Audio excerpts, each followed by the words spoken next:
Indonesia dikenal sebagai salah satu negeri kaya kuliner yang memiliki beragam jenis santapan. Ragam jajanan ini dapat dengan mudah ditemui, terutama di tepi-tepian jalan. Lewat jajanan kaki lima, aneka sajian Nusantara mudah didapat hampir di setiap waktu. Mulai dari nasi goreng, soto, gorengan, sate, hingga minum-minuman.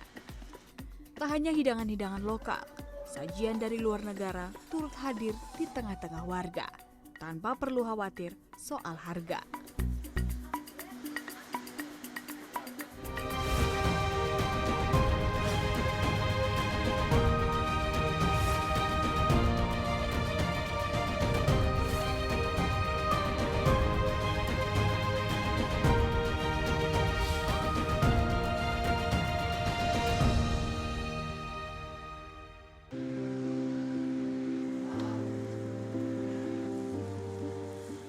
Bumbungan kepulan asap di pinggiran jalan menjadi ciri khas penjualan sajian Nusantara bernama sate. Santapan daging ayam atau kambing yang dimasak dengan kumpulan arang di bawahnya. Berjualan sate merupakan usaha yang dilakukan Linasi. Ia dan sang kakak mewarisi usaha warung sate ayam dan kambing ini sejak sang ayah, Haji Romli, meninggal dunia pada pertengahan 2021. Lina berkisah, awal mula warung sate ini dimulai dari berjualan keliling oleh sang ayah. Kalau bapak itu udah sekitar 30 tahun untuk sate ayam di Pertamina.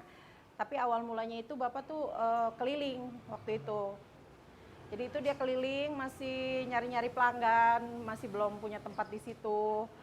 Jadi ya lama-lama tuh orang tahu satu-satu udah langganan gitu. Akhirnya bapak ini punya tempat di Pertamina di situ. Ya dari situ bapak ya merintis dari awal benar-benar.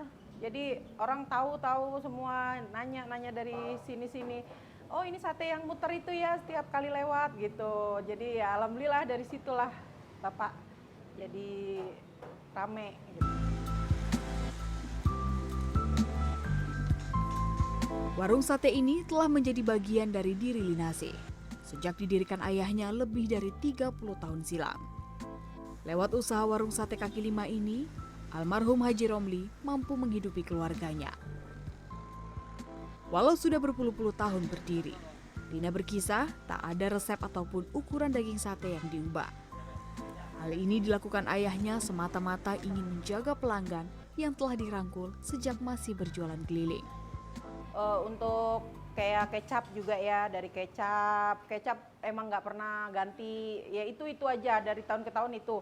Walaupun banyak dari produksi lain nawarin gitu, kadang kan nawarin, dites rasa sama bapak nggak cocok, tetap maunya kecap itu aja bapak. Untuk bumbu juga emang goreng sendiri, kacang juga udah pilihan untuk kacangnya.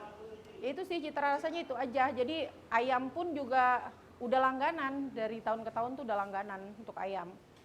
Nggak mau pindah ke yang lain kalau untuk ayam, beda soalnya dari rasa tuh takutnya.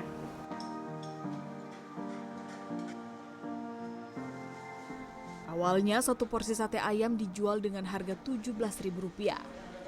Namun, seiring berjalannya waktu, seporsi sate ayam kini dijual dengan harga Rp25.000.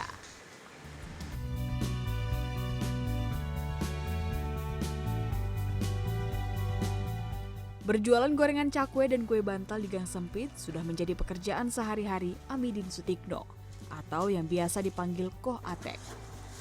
Sejak hijrah dari Medan ke Jakarta di awal tahun 1970-an, ia mengolah cakwe dan kue bantal, resep warisan dari sang ayah untuk menghidupi keluarga. Mulai tahun 71, itu ada. Sampai sekarang nggak pernah pindah, sini aja. Oh dari orang tua dulu kan, dari bapak saya dulu, selanjutnya ke saya gitu ya, turunan gitu ya. Cuman hanya saya bisa doang, adik-adik kan nggak ada yang bisa gitu ya. Ya akhirnya saya juga yang terusin gitu. Maksudnya generasi kedua lah gitu.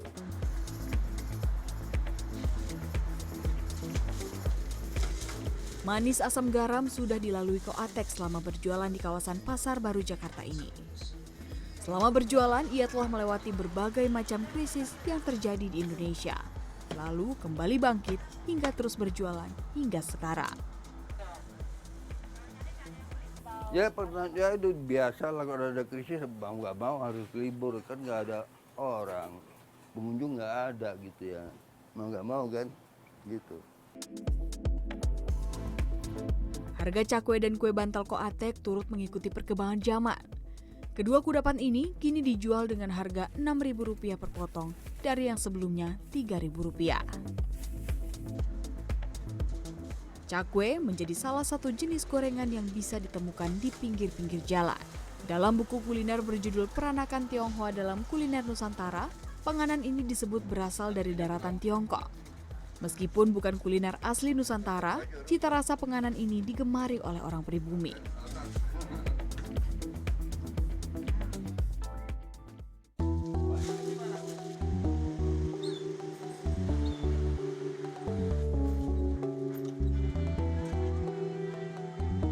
Setiap Selasa hingga Minggu, Handoko mendirikan warung nasi goreng tenda di kawasan Fatmawati, Jakarta Selatan. Usaha nasi goreng kaki lima ini didirikan ayah Handoko sejak 1963. Dulu waktu Bapak masih bisa dikatakan pengantin baru tuh pertama dagang itu di daerah kota Petak Sembilan tahun 63. Terus berjalannya waktu sampai ke Jakarta Selatan. Pertama Bapak di Jakarta Selatan itu di depan komplek MPR. Waktu itu sih belum punya nama nasi goreng apa gitu. Kebetulan yang makan tuh anak-anak muda di situ nongkrong rame. Terus Pak De, ini nasi gorengnya kita namain nasi goreng MPR ya. Oh, ya. Oke, gitu.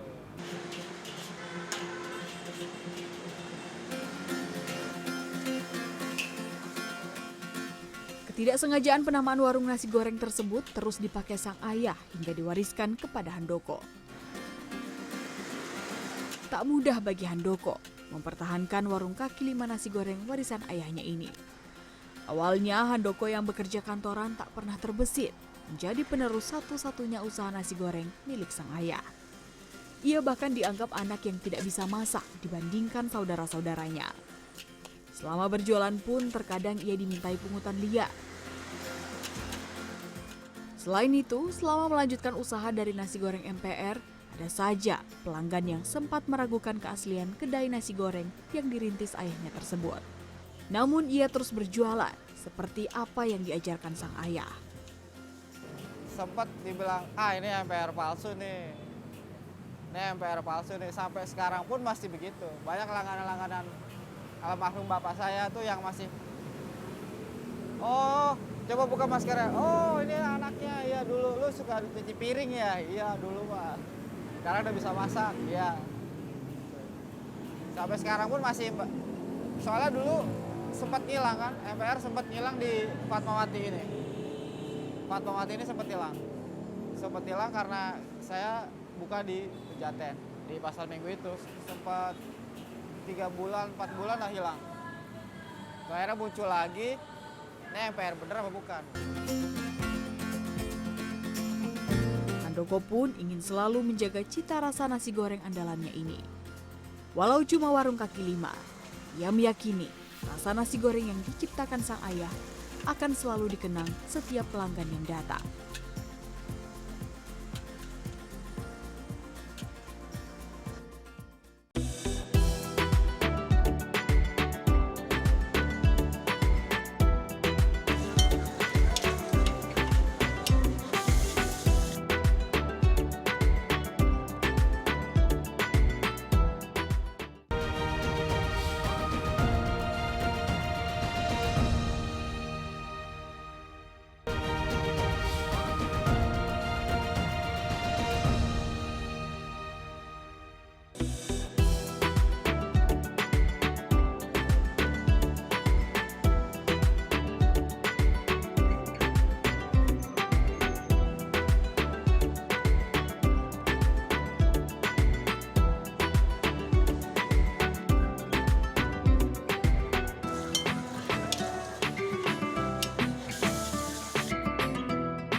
Jajanan kaki lima telah menjadi bagian dari budaya dan masyarakat Indonesia.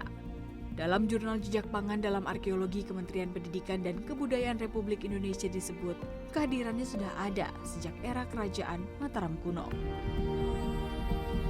Sebenarnya kira-kira abad 7 sampai 15 Masehi, jadi zaman dulu itu sudah mulai ada jajanan pasar yang dijual. Jadi tapi itu lebih zaman Mataram kuno ya kita sebutnya, dan makanan yang dijual itu selalu mengandung ketan dan manis. Jadi ada dodol, jadi bahasanya dulu adalah dua-dual. Terus lalu ada seperti makanan seperti ketan-ketan itu sudah mulai banyak dijual. Lalu ada juga mulai ada orang jualan yang pakai pikulan. Jadi zaman dulu belum ada yang pakai dorongan ini ya. Jadi pikulan itu yang dijual macam-macam, bisa ada aneka sate, lalu minuman itu bisa tuak atau mungkin limun ya kalau dari data-data yang pernah kulihat. Lalu ada juga makanan berkuah seperti sup atau soto dan yang pikulan ini nih, yang pikulan itu jadi mangkuk dan sendok-sendoknya itu juga dari porselen. Jadi mereka nggak berkeliling, tapi lebih kayak duduk mangkal di kayak di bawah pohon. Jadi orang-orangnya itu pun datang duduk, posisinya duduknya bersila gitu sambil berkerumun. Itu masa kunonya. Walau berjualan kaki lima sudah ada sejak awal masa tahun Masehi, istilah kaki lima mulai dikenal sejak masa penjajahan Inggris pada tahun 1811 hingga 1816. Di bawah kepemimpinan Gubernur Jenderal Thomas Stamford Raffles, pemerintah kolonial mengeluarkan kebijakan mengenai jalur pejalan kaki selebar 5 kaki. Akibat dari kebijakan ya Thomas Stamford Raffles ini di tahun 1811 sampai 1816, kebijakannya adalah bagi para pemilik gedung yang ada di kota-kota besar, terutama di Batavia, itu wajib menyediakan trotoar ya untuk pejalan kaki, untuk keamanan dan kenyamanan gitu dan ketertiban. Itu harus menyediakan jalan ya selebar 5 kaki dari gedung gitu ya. Nah, keberadaan jalur pejalan kaki yang luas membuat banyak orang nyaman menggunakannya. Hal ini membuat pedagang bermunculan di jalur pedestrian tersebut. Nah, kemudian karena jalan ini sangat luas dan sangat nyaman, maka manusia sering ya atau orang-orang sering menggunakannya untuk berjalan kaki gitu ya. Nah, tapi karena ramai, maka nanti ada pedagang. Nah, pedagang itulah yang disebut pedagang 5 kaki sebenarnya yang benar itu, bukan pedagang artinya pedagang yang menempati jalan selebar 5 kaki. Nah, kita menyebutnya menjadi pedagang kaki 5 karena kita salah menerjemahkan. Istilah pedagang kaki 5 pun kini telah bergeser, atau tak melulu pedagang yang menetap di trotoar. Pedagang keliling yang berhenti di tepian jalan pun kini kerap disebut sebagai pedagang kaki 5 atau PKL. Pada masa sebelum kemerdekaan, penjajah makanan kaki lima umumnya menggunakan pikulan dan gerobak dorong. Lalu, di masa pasca kemerdekaan, mulai bermunculan pedagang kaki lima menggunakan gerobak kaca seperti yang biasa dilihat di masa sekarang. Tahun 1940-an ya, itu juga masih dalam gerobak yang didorong. Nah, tahun 1960-an itu mulai pakai ada gerobak kayu yang juga pakai kaca. Gitu. Nah, memang satu lagi juga saya baru ingat bahwa di tahun 1940-an juga kapau itu udah ada juga. Tapi memang masih outdoor, dan yang penjual yang di kapau itu lebih tinggi, duduknya di atas panggung. Jadi itu lauk-lauknya di bawah. Jadi dia bisa langsung nyajiin gitu ke para tamu yang datang lah ya di situ. Dan tapi itu juga semua berkumpul jadi satu, saling duduknya sila, jadi menunjukkan keegaliteran.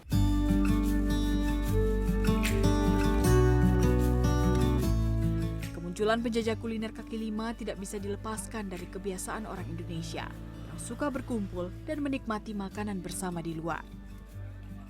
Selain itu, faktor demografi yakni urbanisasi atau datangnya masyarakat ke kota menjadi faktor utama maraknya pedagang kaki lima. Kebutuhan masyarakat untuk memperoleh makanan dengan cepat dan hemat juga menjadi pemicu munculnya kuliner kaki lima. Menjadi penjajah makanan kaki lima bahkan telah menjadi salah satu mata pencarian pokok bagi warga yang datang ke kota.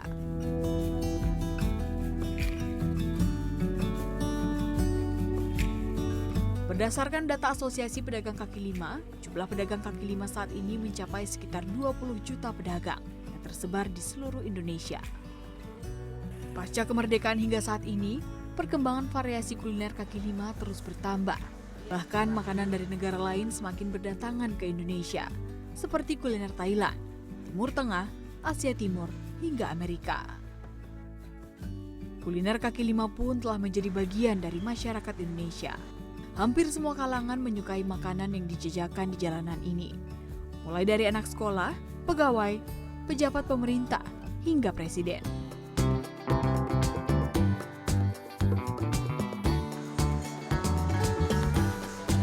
Presiden-presiden Indonesia pun menggemari jajanan kaki lima. Antara lain Soeharto, Abdurrahman Wahid, dan Megawati Soekarno Putri.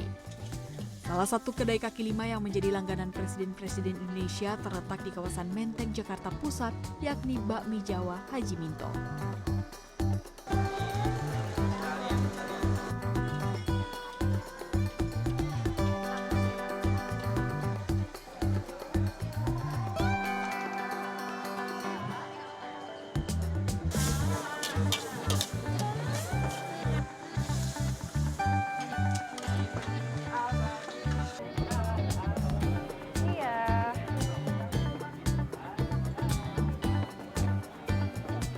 Rebus ya.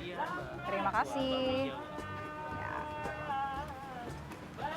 Jajanan kaki lima menjadi favorit semua kalangan, mulai dari pekerja, lalu wirausahawan, pejabat negara, menteri, hingga presiden. Nah, saya ini sekarang berada di salah satu kedai yang menjadi favorit jajanan kaki lima, dan ini adalah menu yang biasa dipesan, yakni merebus oleh presiden-presiden yang menjabat terdahulu. Warung Bakmi Jawa Haji Minto telah berdiri selama 57 tahun. Generasi kedua warung ini, Trianto mengatakan, dirinya bahkan pernah diundang ke rumah-rumah presiden Indonesia terdahulu untuk memasak bakmi Jawa rintisan ayahnya. Pelanggannya juga bukan orang biasa, tapi ada pejabat, termasuk Pak Presiden kedua, Pak Soeharto. Saya diundang ke rumahnya masak. Jadi acara keluarga, saya diundang ke rumahnya masak. Di rumah Presiden Bu Mega juga saya diundang sama Pak Taufik Emasnya di kediamannya, masak di rumahnya. Yang dulu semasa Pak Jokowi jadi gubernur juga ajudannya yang kesini, tapi masih tinggal di Taman Suropati.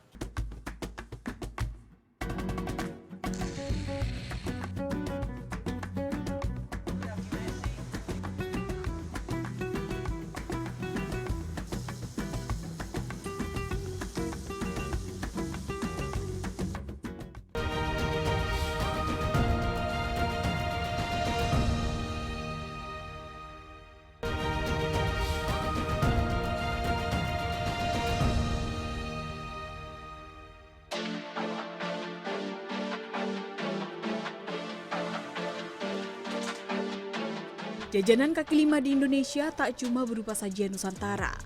Makanan dari negara lain pun turut dijajakan di tepi jalan. Muhammad Aam Imani adalah salah satu penjajah makanan masakan Jepang di kawasan Jakarta Selatan.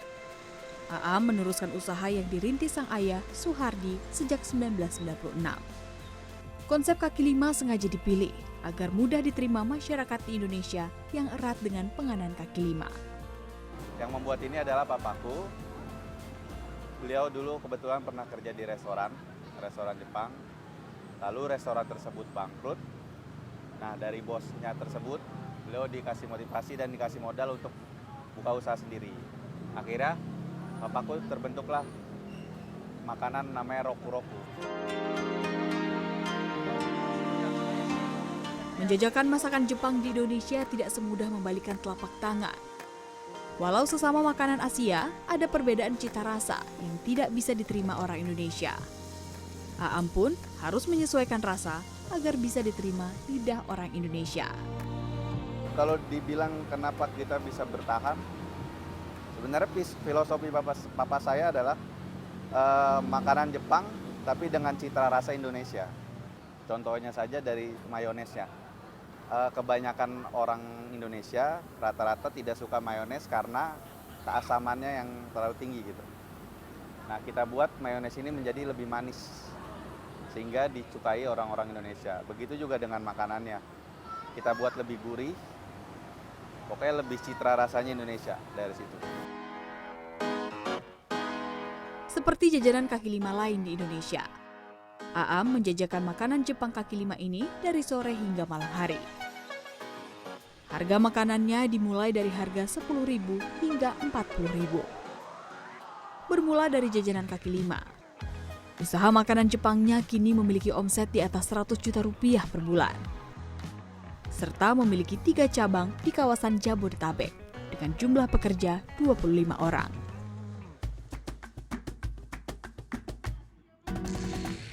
Selain Aam, ada Cindy Bagisura Maharari yang menjual jajanan kaki lima dari negara lain. Sajian dari kawasan Timur Tengah menjadi usaha yang dijalani Cindy dengan rekannya sejak 2019. Cindy sengaja menjual nasi mandi dan nasi biryani dengan konsep kaki lima karena kegemarannya terhadap kuliner tersebut. Ia juga ingin makanan Timur Tengah bisa dinikmati berbagai kalangan.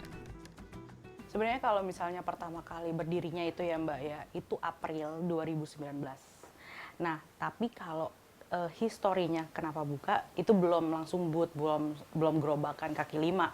Jadi awalnya itu kita, sebenarnya saya sendiri dulu, saya suka banget nih kuliner Timur Tengah tuh, makan terus.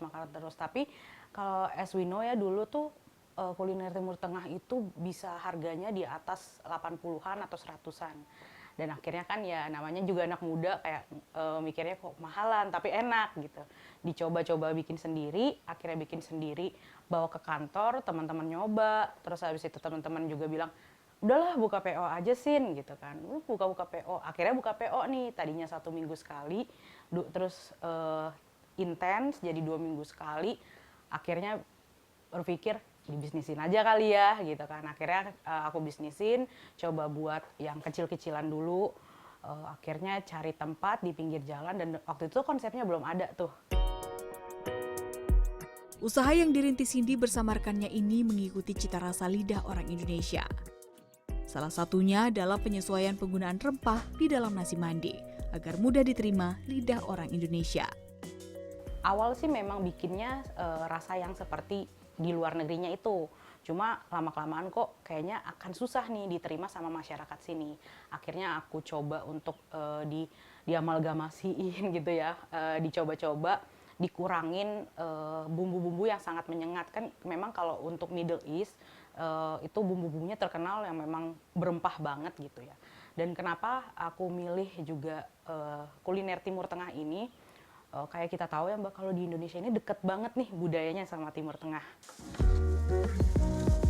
Nasi mandi yang dijajakan Cindy dijual dari harga Rp20.000 hingga Rp60.000.